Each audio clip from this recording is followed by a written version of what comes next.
welcome back to both of our channels. Right both here, of them. both of them, okay? Hippo and Bear right there. And Rev Nerd right there. Today, we're going to be talking about Alterhumanity again. Whoa, it's like we totally did this before, but we're doing it again, so. Oh well, we're doing it again, guys. It's like really fun to talk about, so. Yeah, so we're going to be answering some questions that nobody asked us, but we're asking ourselves. Because we're losers.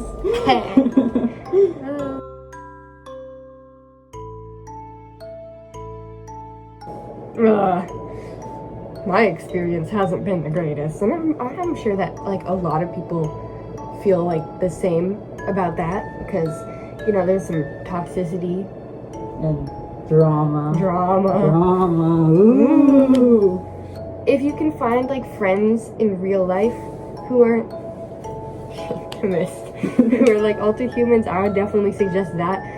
Which is like still community, but over the online community, because online community is kind of crazy. I mean, because most of the drama hasn't been directed at me, because I'm not like a famous creator. So I haven't had much issue with it, but I know that there's a lot of drama and it's not good. But it is helpful to like look for tips, like even if you're not like engaging, but just looking for tips from creators. That's a good thing. That's helpful. Yeah.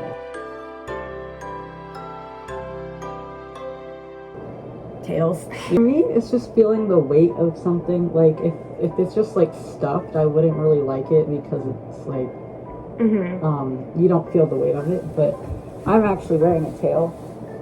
Ooh, tough. It's got marbles that are duct taped so that they don't make noise, so I can feel the weight of it. And when I jump, it bounces. Ooh, it's so cute. It's so cute. Besides tails, I feel like there's a lot of types of gear that like I personally use that are, because I don't like masks. We both think masks aren't really gear or good. They are some gear, people. yeah, but like for us. But for us, like it's not the best. I can't see much at all, so yeah, you know. because they wear glasses. I don't, but I just have trouble seeing because of how wide apart these eyes are. Yeah. But for me, I've got some like more unique type of gear that I kind of like personally really like is heels, because if you take like a lot of mammal anatomy and translate it over to human, they're all like on their tippy toes, and heels make you do that like without much effort.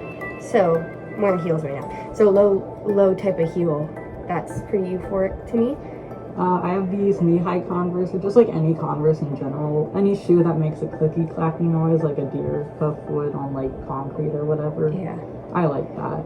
And also, like one I've kind of been like thinking about a lot, it's so random, but for felines, like sour gummy strips. Okay, hear me out here. Because like if you have them in your mouth and you like run them atop your mouth, it feels like a sandpapery tongue. Oh, like how cats have. Wait, that's so cool. I really like that one. And they taste good. It's an excuse to eat sour candy, so. Yeah.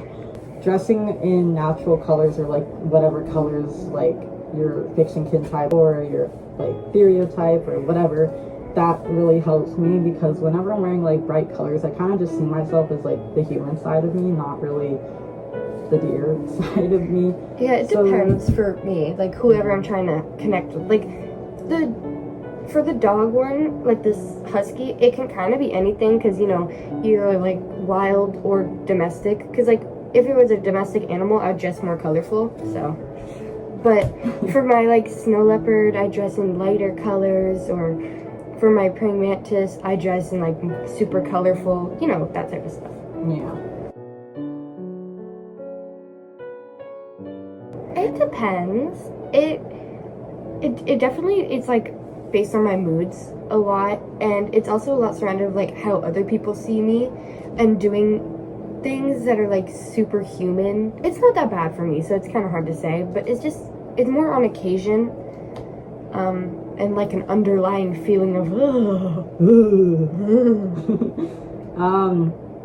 for me it's kind of like what you said, based on mood, but the thing is I low-key am hella depressed, so it's kind of like always there. It's really only when I'm like really sad that I'm like, oh, I'm relating my sadness to like species dysphoria. And also, it's really hard because I already have gender dysphoria, body dysmorphia, and species dysphoria, so it's not very fun. It's really hard to explain, especially to someone who just like doesn't like know it. It's kind of like just like being trans, I'd assume.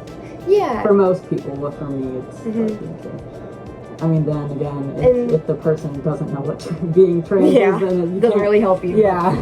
But like also for me, it's just like also dealing with a lot of like human nuances and the struggle with me like being so conscious as a human, just like being so aware is kind of dysphoric to me.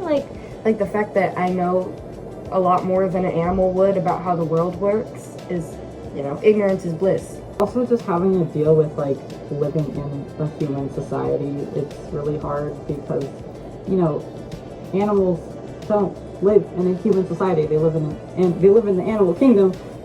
It's just like hard, like going to school, having to like cope with this kind of stuff. I don't know. It's just hard to explain.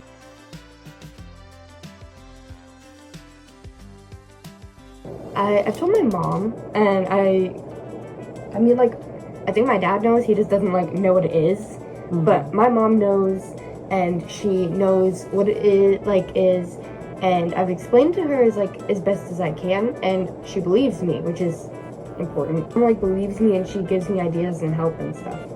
My mom knows about being an other-hearted, which I'm no longer, but because I'm too scared to tell her that I'm a physical thing, because it's heavily based on delusion, so I don't want her to think I'm weird. I mean, she definitely knows I'm weird. Like, she's my mom. Like, look at my room. Look at my room. I don't want her to think I'm, like, unstable.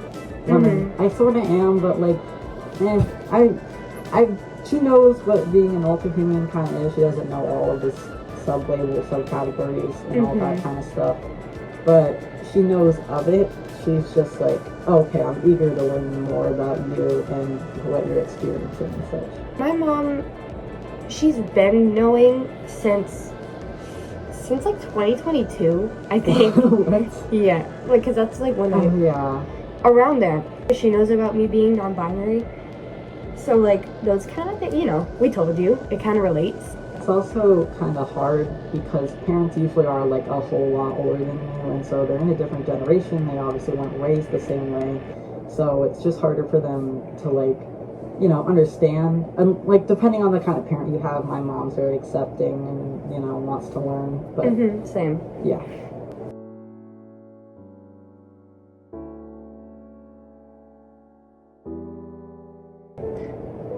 I explain it as much as I can because I want it to be like as clear as, like, I don't want her to like know of it as something watered down, like, oh, I just like really like an animal. No, I am the animal. Like, and she knows that. I'm not sure if like she always like remembers that part, but she knows. I kind of just give her the definition. I'm just scared to like share my experiences with being an Alterhuman.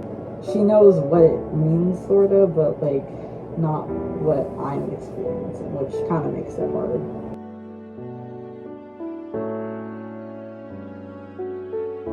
If you have like parents who are very accepted, and you can also like listen out like how they talk about maybe trans people in the media, or like, you know, just like people, if they're like, you know, not accepting, they probably won't understand the 𝚑𝚘𝚍𝚢𝚑𝚘 or Alterhumanity. So, but if you know you have accepting parents who are willing to learn, it might be good to tell them and explain it.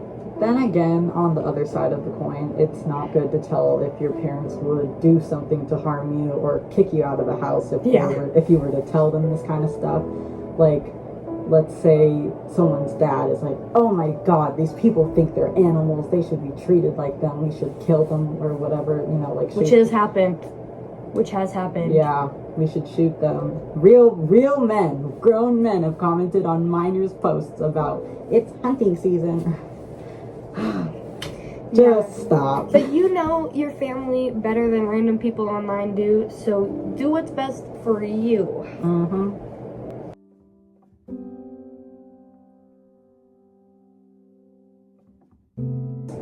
Ooh, that's a good one, but like also a long explanation. Yeah. So the first one I found out about was snow leopard, and I kind of talked about this in my other video. Yeah, go watch it. Yeah. This is the thumbnail, okay? I kind of learned about that one, and I like discovered it for real when I was in Texas, and it was like snowing, and I was just alone in this room of a house that wasn't mine, and I was just like looking out at the snow, because you know, here in where we live, doesn't snow here. Well, yeah, it doesn't snow in our city, and and I just like whoa, and I was like. Absolutely. And that's when I found out I was a snow leopard, and I tried to do quads and I was failing. For the other ones, they kind of just like came along on the way, and recently I've discovered crow because of like a bunch of behaviors and people like pointing out that I acted like a bird. So that helped. I don't really remember when it started. I remember talking to you over text when I was at my family's rented beach house. We're not that rich, okay? Rented. But we were talking about like Alterhumanity and that kind of stuff, and that's where I figured out I was an other-hearted. Most of the time, it's been because I've heavily like identified with the thing, deer, because of like metaphorical sense and, you know, symbolism and blah blah blah. Then I figured out later that, you know, this is more than just an identification with an animal. It's more like I am the animal. So physical theory. It's just like back in the earlier days, it was like psychological theory versus like spiritual, and those were like the only identifications anyone ever gave. Yeah. So like what I got from that was like it always used to be physical, and then those were like separate categories. I don't know, because if your spirituality connects to something, it might be different than if you were like psychologically connected to something. I used to identify from my hearing and therapy video. Got 192 views. Thank you so much. But I believed I was a black cat and island fox. I honestly don't really remember where that came from. I think it's just because I had shifts. I don't have shifts anymore, but I was like, okay, very energetic, okay, like kind of. I do remember laid back. Like back when I was a cheerleader for a bit. You were a cheerleader? Yes, I was. And I had a pom-pom, and I was like waving it in front of you, and you were playing with it like a cat toy. Okay, yeah, I did do that a lot. I did have cat-like tendencies, and then also I was like, well, these shifts are a little more like energetic. I make these kind of noise, like fox noises while I'm having shifts. So I was like, okay. And then later on, like I said in the pool thing, it was like, I thought that having my hands like this, like paws in the water, felt familiar. So it was like, it had to be some kind of like beach kind of thing. Or like, yeah. So then I was like, okay, what kind of foxes live near the beach? And island foxes do. So I was genuinely, before I talked, I was meowing. Before I knew what cats were, I was meowing. And I still do. That's still how we communicate in my house. We just meow at each other. I love that. I know, it's great. Very euphoric.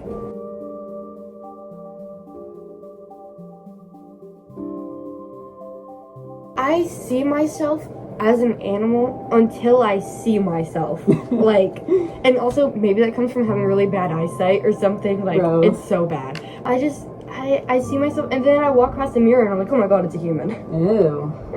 Or like I see myself on recording, you know, without the mask. It's just like, oh, but like that's not me. It's just like not exactly. Yeah, it's just not exactly who I want to be, but it's like who I am. So I'm gonna embrace that all the same. Yeah, like I know I'm a human, but I wish. Unfortunately, sadly, but being a physical theory and like the kind of definition is like, you physically see yourself as an animal, and it's really hard because sometimes I don't, but most of the times I do.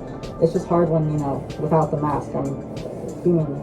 Yeah, so it's kind of hard to ignore. Yeah, and we were talking over text before they came over. I said I perceive them more as like, oh yeah, like they have an aura, you know, they just look animalistic even though they're human. It's just Might be chubby cheeks. But I have chubby cheeks. We have different face shapes. Yeah. Under these. But you'll never see that, at least for me. I mean, maybe. You see me, but Yeah. I've always seen you as like an animal, but also because like biased, because Also, yeah. the whole time that I've known Stag is just like Alterhuman, some form of it.